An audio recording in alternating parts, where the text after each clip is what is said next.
Today on the show, we talk about life, culture, and what it means to never yield.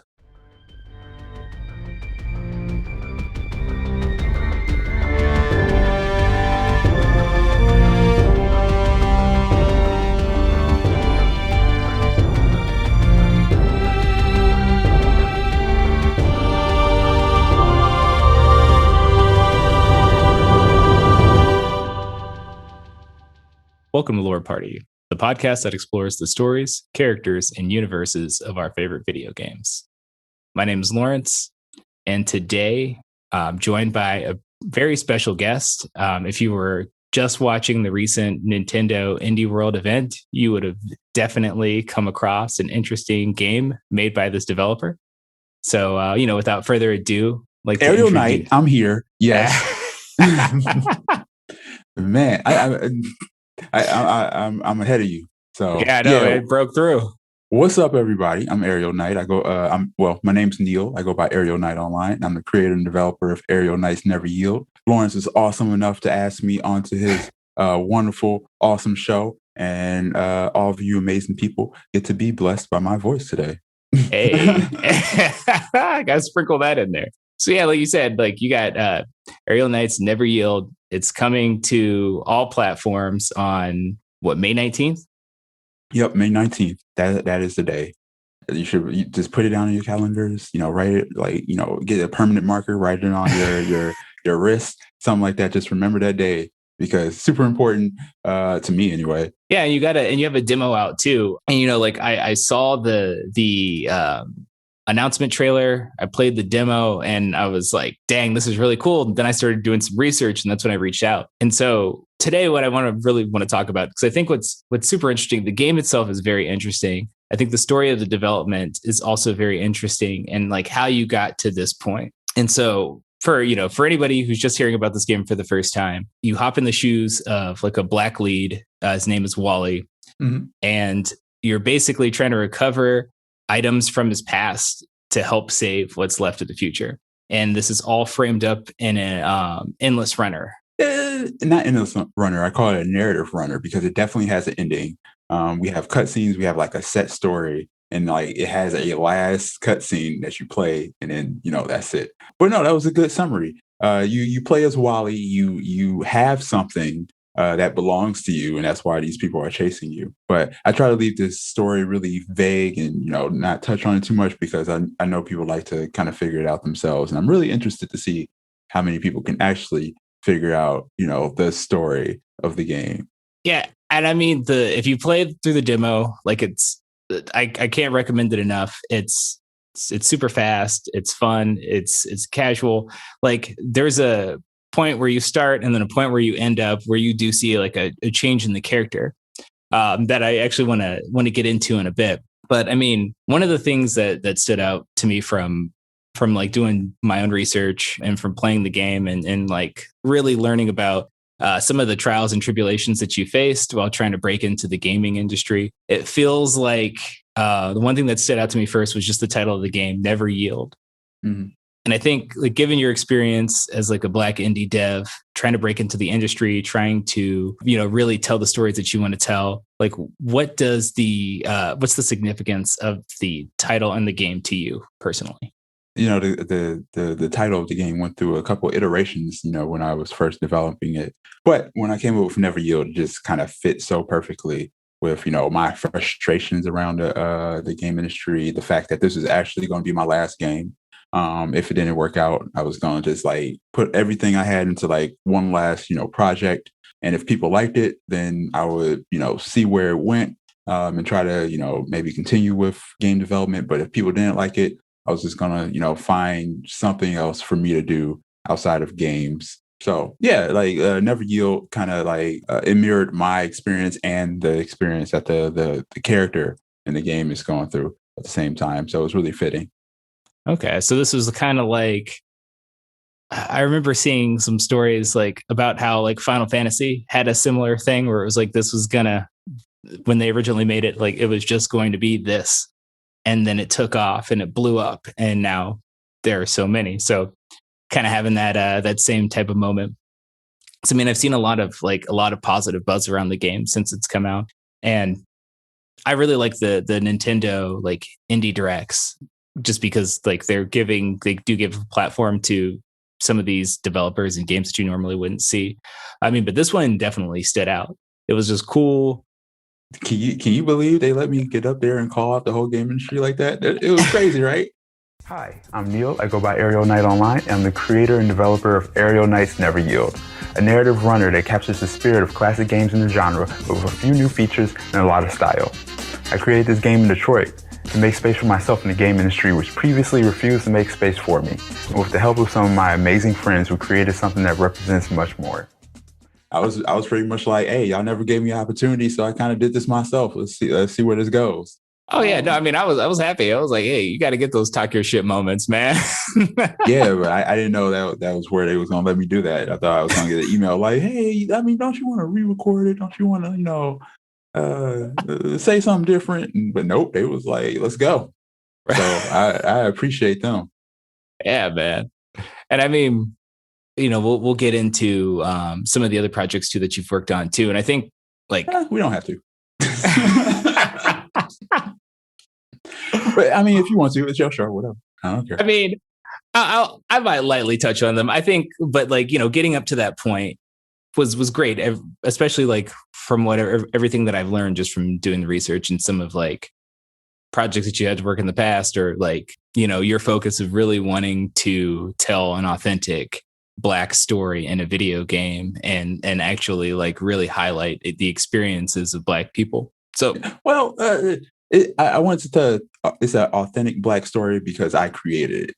Yes. But I'm not telling the story of Black people. Like, I try to make that separation. I tell my stuff. I because a lot of times, people who ain't us think that one person can speak for everybody. I do not at all, not even close, because my experiences are different than a lot of other people's. And even though everything I go through is like justified, and I could pretty much say whatever I want with my own experiences, I try not to like speak for anybody else unless it's like a really specific case, or a clear cut case of something that I know I won't upset anybody by saying. Okay. No, and I dig that. And that's actually that's a good transition into the next part of the interview, because I mean, it's fair that we focus on the game and the game demo, and in typical lore party fashion, I probably like overanalyzed every part of this game. Hey, I do want to know what you think about it and what's going on and all that. Oh, so my take on the demo is I really enjoyed it, and I actually sprinkled some things into this interview that where I can really talk about my experiences with it. But I will say, like, it was just fun, and it was really cool. And one of the things I liked about it the most was it was one of those games where you're like, okay, I'll go one more time and try to do this. And then you're like, okay, I'll go one more time and try to do this. And like after a few times, you realize like, okay, I'm just going to keep playing this until I get it. Yeah, I try to give people a way out. Like, I want them to play my game, but I also don't want to force somebody into like, if you die, you can go back to the menu. It's cool. You can come back later when you feel like, taking on that level again. But the more you play it, the more you start to like question what's going on, and the more like exciting the experience becomes. And so that's what I sat down and just like knocked out the whole thing. But nice. I did do a couple replays.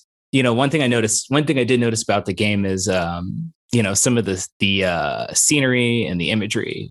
And from what I understand, it's like the setup is kind of like a hybrid mix of Detroit and Tokyo, kind of blended into a hybrid city. It's light futuristic. Like, okay, not like 100 years into the future, but I didn't really give a date, like 30, like 2022.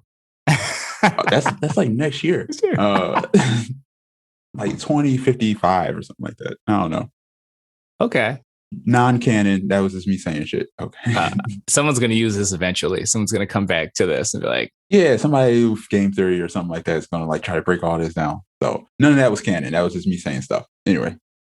So another thing that I noticed in just like kind of going end to end with the demo is how Wally appears at the beginning of the demo and where he ends up at the end of the demo, there seemed to be like a shift in personality, at least with like overall confidence. Did you play as Wally the whole demo? I don't know.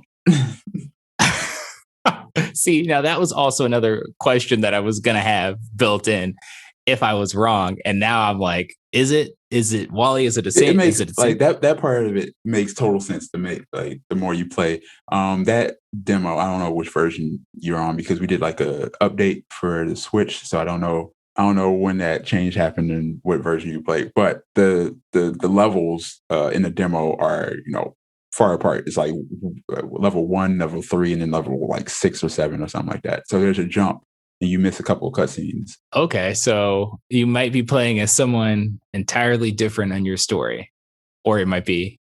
Maybe you'll figure it out.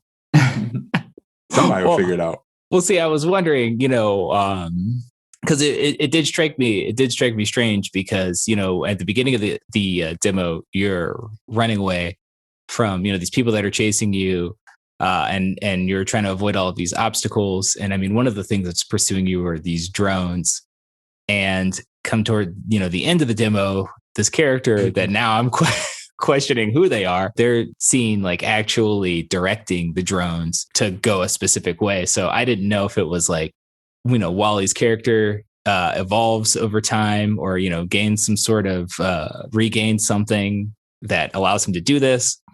But it did feel like the whole vibe was a little bit more ominous. And so originally what I was thinking was like, does this tie into whatever Wally is trying to save the future from? Because I felt like, given I've seen on your Twitter account, in your bio, you said No More Heroes is the best game ever made. So you feel like you have an affinity for the anti-hero. So I didn't know if he was going to take that more anti-hero approach to saving what was left of the future.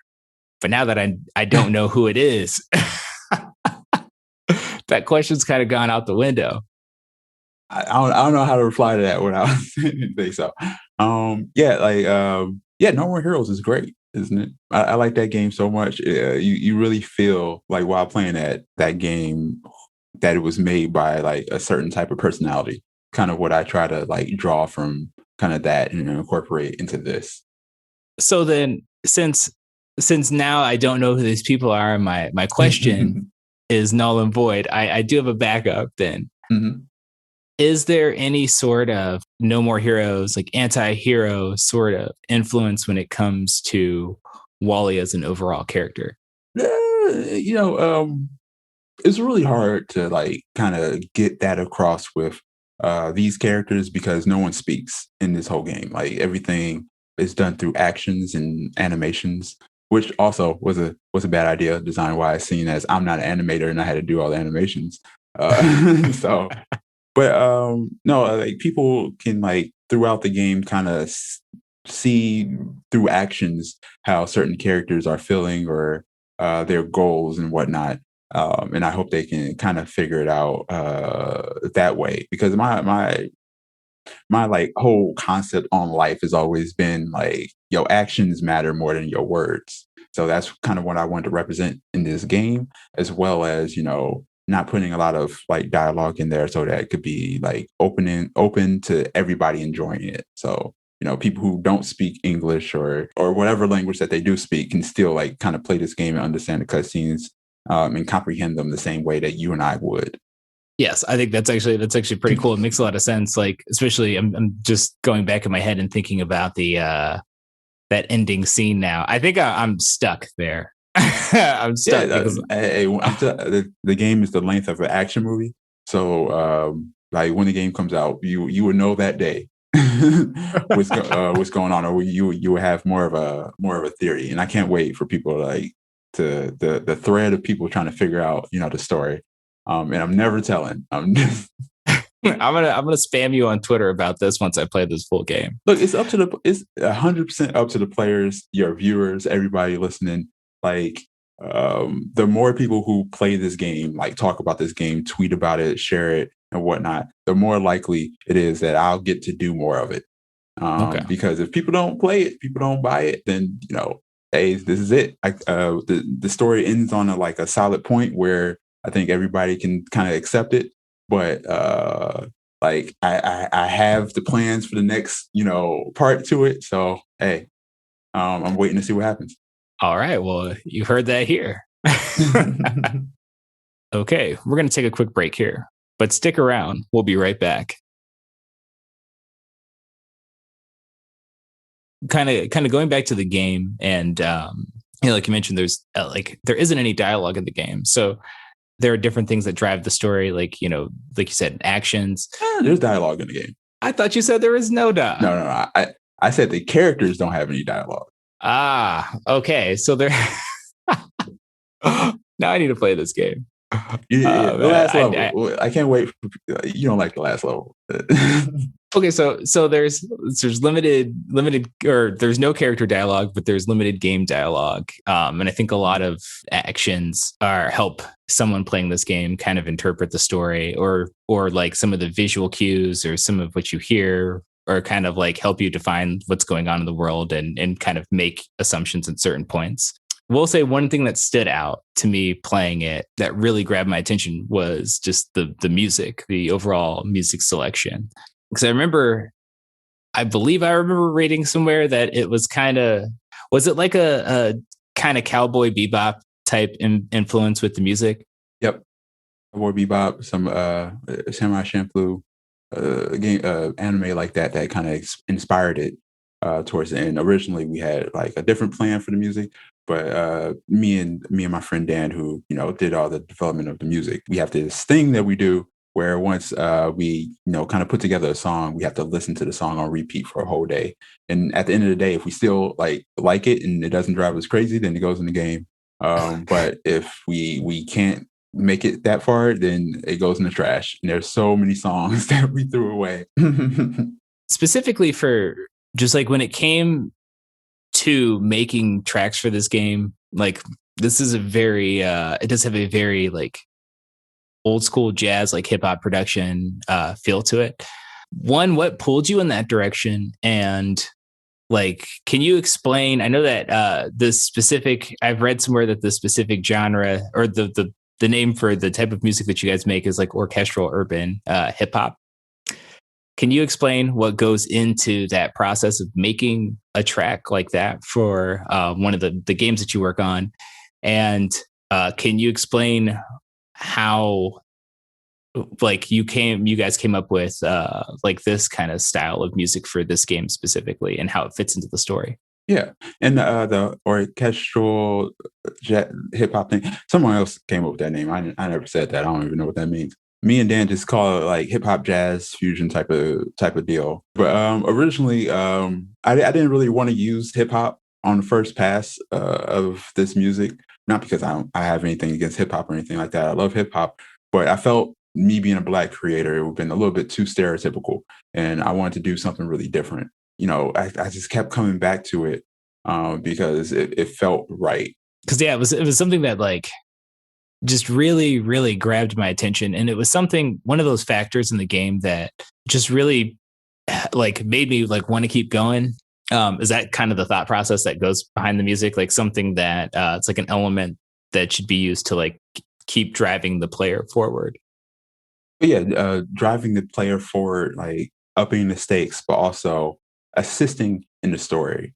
So a few of the tracks have vocals by artists, and the vocals kind of like give hints and give like a mind state of where the character's at.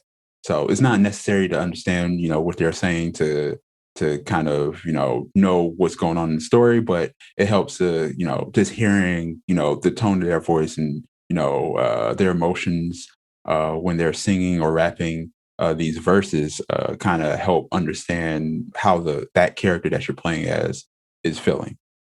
So when I ultimately go and write like a long like headcanon theory on this game, I'm gonna come back. I'm gonna come back to that part too. Because like I know it feels like there are all of these. What I really like about this is that there are all these small elements that seem to be driving the story, and it does feel like the actual lore of the game, at least at this point, intertwines well with like some of the development process, and I think some of your own personal experiences as a developer. So speaking on like your creative process, Mhm. and how you come up with some of the ideas that you have, and specifically this game. I was reading an article where you were talking about your creative process, and you just or said, "I think of something, could be anything, a character, art I've made, even a poem. Then I ask myself, how can I make this into a game?" And when you were specifically mentioning this game, Ariel Knights Never Yield, you said the idea started with like a dream you had about being late to the bus. Oh yeah, yeah. I almost forgot about that. Yeah, like I was living in Texas, or in Austin, and I just like there was this bus that like takes you downtown, and I just kept thinking like about like man, one day I'm gonna miss that bus, and I'm just gonna be like sprinting down the street, jumping over stuff and sliding under things, and then I was like that would be a really good idea for a game. And then I wrote it in my book. I have this like book where I'm very forgetful, so I have to write everything down, like especially good ideas. So I just put it in the book, kind of like forgot about it. Wanted to make the game, but a bunch of other stuff I wanted to do first. So when I initially said, "Hey, I'm gonna make one more game," I wanted to make something that was like doable, something from a genre that existed already that people knew, but also that I could tweak and change the gameplay in a way that people wouldn't mind. And I mean, and speaking, going back to your creative process too, this idea started from something, as simple as like not wanting to miss a bus. Have there been any other elements of like, personal life, like thoughts or ideas that you've had that have kind of also made their way into the final product? Like, how has it evolved since this early concept of not wanting to miss the bus? Man, like your questions are just like full with like spoilerly answers.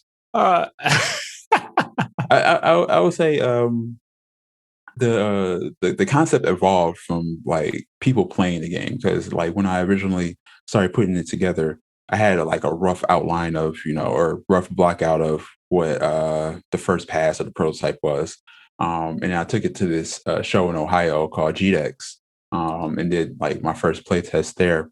And watching little kids play that game like really humbled me. I was like, oh, okay, this part of it's terrible. They really like this part, they don't like this part. There was a whole feature or mechanic where like the camera will shift into like a top down view, and you have to like go back and forth to dodge obstacles that way. Took that whole thing out because kids hated it. They hated it so much. Like there was this one little boy. He hurt my feelings so bad. He just looked at it. It was like, man, I hate this part. And he just like would drop his controller and like just walked away. And I was like, well, that's all I need to know. oh man, well, hopefully he's played the demo by this point. Oh, I don't care about the little boy. I got what I needed from him. So no, yeah, no need, no need for redemption. Oh no, no, mutually beneficial. Being from Ohio myself, still living in Ohio, that seems like a very, very Ohio response. Yeah, people in Ohio just seem upset all the time. It's probably because y'all whole state smells weird. I'm editing this out. No, you can keep that in. You can keep that in. Like every time I drive down there, like as soon as I cross that border, I'm just like, it just smells weird all the time. Moving away from Ohio and its its weird smells. Through my research and just looking at some of the other games, because I know I said this at the top of the interview that I would briefly touch on some of the other things. We won't go in depth, but I mean, you do have it seems like you have like a strong focus of wanting to tell like stories around being black, like stories from your perspective. I think you want to have you want to create games where there is good representation for black characters, because in the video game industry, there's typically not a lot. It's actually we were doing an episode not too long ago, actually a few weeks ago, about Miles Morales for the PlayStation. And that was me and my co-host Bruce, who's also black. We're talking about it, and the first thing we said was, you don't get a lot of representation. It's either character creator or Grand Theft Auto. Yep. So I think like going through and seeing some of the past projects you've worked on, like Click, and some of the work that you did on Dots Home, and the story and premise behind those games, and some of the issues that they tackled, like prejudice and racism, and like housing injustice, or like the historical housing injustices that have pretty much plagued the black community. So I think like you really want to make sure you're making games that kind of capture black culture from your perspective in a very genuine way. Yeah. What would you want both black and non-black players to leave with when it comes to Wally and this game overall? Mhm. So, to note, Click was like a Kickstarter that failed. It got a lot of supporters, and it made a lot of money, but it didn't reach its goal, so it failed, and we never like went about it. And Click was about a little black girl who gets sucked into this game, and like she was being mirrored. Her real life was being mirrored by what was going on in this little game. And there was a bunch of social issues in that game and stuff like that that we wanted to address, just to kind of speak on it, because it was a while ago, before people were really like talking about it as much as they are now. But like after that game failed, and a few other projects didn't work out, I kind of just didn't want to make anything that focused too much or too heavily on those issues, even though they're important. I just wanted to make something that was fun, and where I didn't have to kind of address that, because I feel like it's really popular now to say content that we don't like really want to focus on content that's I don't know how to say it, content that's bringing up black trauma, Right. that talks about that portrays black trauma a lot. We just want to see some happy stuff, and just some regular characters. So I just wanted to make a character in Never Yield that was black, but also was never really it didn't really matter. you know his story could be anybody, but he just happened to be black. Yeah. um in my games, of course, I'm going to make black characters, because one, it helps my games stand out. I can, like, kind of, relate to those characters a little bit more. But if there was like oversaturation of black characters, I would love to, make some different types of characters for people who were underrepresented. I have concepts for all types of people. But until we get to that point where black people are more represented in games, I feel like I'm just going to stay where I'm at, and make some stuff that I enjoy, until I get other opportunities to make something else. Okay. No, I mean, I definitely understand that. Um, and it is good to have developers out there that have that focus, because like before, I mean, it's been really recent that I've seen like an actual genuine black character lead that's not like a character creator game. So I mean, I think we need more of the content. And I think even if this game isn't leaning like heavily into social issues, it still does showcase bits and pieces of the black community and black culture, even just like the music production and the kind of like jazz fusion, like hip hop production that goes into it. Yeah, I want it to be more of a celebration, Yeah. more than references in certain parts. But of course, when you make these kind of games, especially set in Detroit, and dealing with people chasing a black guy through a city, there are references to certain issues. But I just don't try to spotlight them as much, and like put a focus on them, because I don't want it to be um, painted in that box of only being this type of thing. Right. And I mean, and honestly, it's it's good to talk about it. But it is also, I think it's a very good approach. I think like the way you're approaching it is really good. Like we aren't just our pain. And we aren't just always like 100% like super happy. It's a Sam Wilson approach, you know. Yes, it is. Yes, that's that's actually a very good way to look at it. Um, so just kind of like moving into the towards the end of the interview, Mhm. we're hot on the release date of this game. There's a lot of buzz behind it.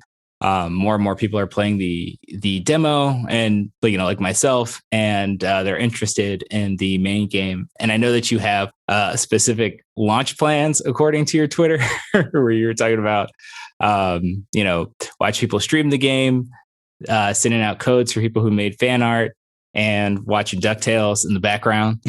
Uh, um, but what I really want to focus on is like a specific tweet that you dropped right as you put the graphic for the game out on Twitter before the Indie World release. You said, "Remember, this game was made by someone in the game industry rejected time and time again, and never gave me a real opportunity." Um, now that you're here, now that you're on the cusp of releasing this sort of passion project of yours, having faced trials and tribulations of being a Black indie developer in the game industry, never yielding on your vision, and finally getting out a game that you're happy with, that's got a lot of buzz, that you're hoping to grow. What's next for you? Like, what are your future plans specifically as an indie developer?